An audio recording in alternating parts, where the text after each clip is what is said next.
Alright, today we're going to talk about probability, and we're going to be talking about independent and dependent events. So, there are two types of events in probability. We have independent events, which are just events that do not influence each other. So that would be like rolling a dice and flipping a coin. You can do both those at the same time, and they have no effect on each other. So to figure out that probability, we're just going to figure out the probability of A, then times the probability of B. So you're going to figure out the probability of whatever the first one was, then you're going to multiply it by the probability of whatever the second one was. Alright, and we also have dependent events, and those are events that do influence one another. So an example of that would be, say you had a jar of cookies, and say there are 10 cookies in it, say 5 Oreo and 5 chocolate chip, and you took one cookie out, and then you want to know the probability of getting an Oreo cookie and then a chocolate chip cookie. Once you take that Oreo cookie out, it's now going to affect the probability of that chocolate chip cookie, or vice versa if you get a chocolate chip cookie and then you want to figure out an Oreo.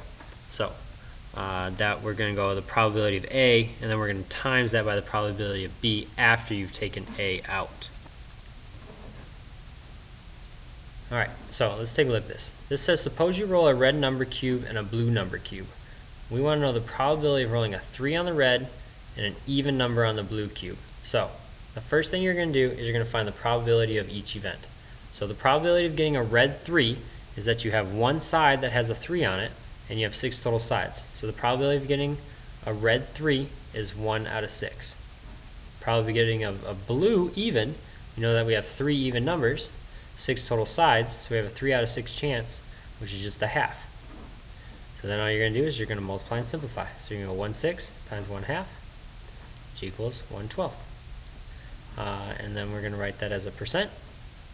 So that basically we're saying the probability of a red 3 and a blue even is going to equal 1/12, which if you put in your calculator equals 0.083 repeating. And remember, you have to convert that to a percent, so you move the decimal 2 places to the right and just round to the nearest whole percent, which gives you approximately 8%. So remember, the squiggly equal sign just means about. Now, also it's important to know if these are independent or dependent events, and they told us that it was an independent event already because it says it up here, but we know it's independent because you can roll a cube and you can roll another cube and they're not going to have any effect on each other. Alright, so now let's take a look at an example of an independent event with replacement. So independent events always put things back. So this says, suppose in a word game you choose a tile from a bag containing the letters I, U, O, O, I, A, E, A, U, O, A, O, A, and then E, and then an E. So this says you replace the first tile in the bag and then choose again. What is the probability that you will choose an A and then an E? So again, find the probability of each event. So probability of A, there are 4 A's.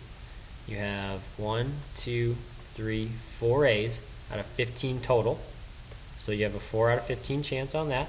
And the probability of getting an E has 3 because you've put it back now. So 1, 2, 3. So after you put it back in, you now know that you have 15 tiles still in your bag. So this is 3 out of 15, which simplified to 1/5. So again, multiply and simplify. 4 15ths times 1/5 is 4 75ths. And we're going to write it as a percent. So if you did 4 75ths in your calculator, that would give you 0.053 repeating. So again, move the decimal 2 places to the right and round to the nearest whole percent. So that would be about 5% chance of reaching into this bag that contained 15 letters and then getting an A, choosing an A, and then getting an E. Alright, now we can do an example of something without replacement, so I'm not going to put it back. So this is a dependent event. So this says, suppose you choose a tile from the bag in the previous problem without replacing it. So now they want to know the same probability of getting an A and then an E. So the probability of getting an A is 4 out of 15, but now the probability of an E is there's still 3 E's, but only 14 tiles in the bag. Because if you took one of these A's out, there's now only 14 tiles in this bag. So we now have a 4 out of 15 and a 3 out of 14. So now, we multiply just like we did before. 4 times 3 is 12, 15 times 14 is 210, and we can simplify that to 2 over 35, which, if we did that on our calculator, would give us 0.05714 and a bunch of other numbers. So we just move that 2 places to the right, and then we'll get an approximately 6% chance of doing that. Alright, so let's answer some questions about this real quick. So this says, determine whether the events are independent or dependent. So remember, independent is with replacement, dependent is no replacement. So this says selecting a marble and then choosing a second marble without replacing. So that would be dependent. It says rolling a number cube and then spinning a spinner. Those have nothing to do with each other, so that would be independent. This would be find the probability of each situation. A card is drawn from the cards at the right. Alright, so we're going to assume that we're going to put these back.